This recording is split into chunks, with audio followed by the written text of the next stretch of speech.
سخت جرم یاد رکھیے، اس لیے کہ بندوں کے حق مارنے میں شامل ہوتا ہے۔ آئیے اسی طرح جو ہے جو چیز ہم دیکھتے ہیں جس کو ہم نے جو ہے معمولی سمجھ لیا، جو ایسا گناہ ہے جو نہیں کرنا چاہیے، اس میں چوتھی جو کیٹیگری ہے نفس جنس جو ہے، شرمگاہ کا معاملہ، جنس کا جو معاملہ ہے اس میں سب سے پہلی چیز جو ہے وہ ہے زنا۔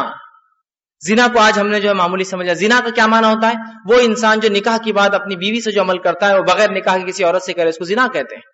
تو زنا جو ہے یہ ایک بہت سخت عمل ہے، اللہ رب العزت نے اس کے تعلق سے جو قرآن نے فرمایا، اور سورہ بنی اسرائیل سورہ نمبر 17 آیت نمبر 32 میں کہا وَلَا تَقْرَبُوا الزِّنَا إِنَّهُ كَانَ فَاحِشَةً وَسَاءَ سَبِيلًا، خبردار زنا کے قریب نہ جانا، یہ بہت بری راہ ہے۔ اور زنا کی سزا کیا ہے؟ زنا کی سزا اگر غیر شادی شدہ ہو تو 100 کوڑے، اور شادی شدہ ہو تو قتل کر دیا سنسار۔ لیکن اس کے باوجود بھی آج ہم دیکھ رہے ہیں زنا ہمارے سماج میں پھیلتا جا رہا ہے، زنا کو فیشن اور عام بات سمجھی جا رہی ہے، لوگ زنا کر رہے ہیں اور اس کو معمولی بھی نہیں سمجھتے، نہ اس کا شعور بچوں کو دیا جا رہا ہے کہ یہ کیا ہے۔ اور یہ ٹی وی اور میڈیا نے جو اس چیز کو بہرحال ایک وبا کی طور سے، ایک بیماری کی طور سے عام کر دیا ہے۔ تو زنا بہت سخت جرم ہے، لیکن آج اس کو ہم معمولی سمجھتے ہیں۔ دوسرا سخت جرم جو اسلام نے قرار دیا ہے شرمگاہ کے معاملے میں، وہی ہے لواطت، جس کو سوڈومائٹس کہیں گے ہم، جس کو ہوموسیکشولز کہیں گے ہم، ٹھیک۔ لواطت جو ہے یاد رکھیے یہ شریعت میں اس کی اجازت نہیں، یاد رکھیے یہ سنگین جرم ہے کہ مرد سے اپنی خواہش پوری کرے، جو لوط علیہ السلام کی قوم نے کیا تھا، اس لیے اسے قوم لوط کا عمل کہتے ہیں۔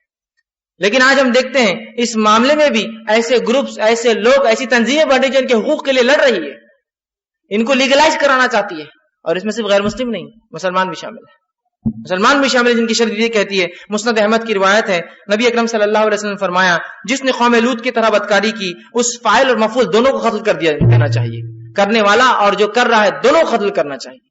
اتنا سخت گناہ ہونے کے باوجود بھی اس کو معمولی سمجھا جاتا ہے، ٹھیک ہے۔ اس معاملے میں جو ہے ہمیں بہت سنگین رویہ اختیار کرنا ہے، اور اس چیز کے تعلق سے بہت سخت رویہ رکھنا چاہیے، ورنہ امت نے اس معاملے کو، اس چیزوں کو عام، بہرحال ایک چھوٹے سماج کے اس پر یہ باتیں سمجھ میں نہیں آتی۔ آپ جب ایک سماج سے نکل کر ایک بڑے اس میں جاتے ہیں تو دکھتا ہے کہ تمام چیزوں کو لوگ جائز، حلال، عین طریقہ، زندگی جینے کا طریقہ، یا کچھ لوگ بیماری کہتے ہیں، یہ بیماری ہے، اس کا علاج یہ ہے کہ جو ہے ان کی خواہشات ایسی پوری کرنے دی جائے، ٹھیک۔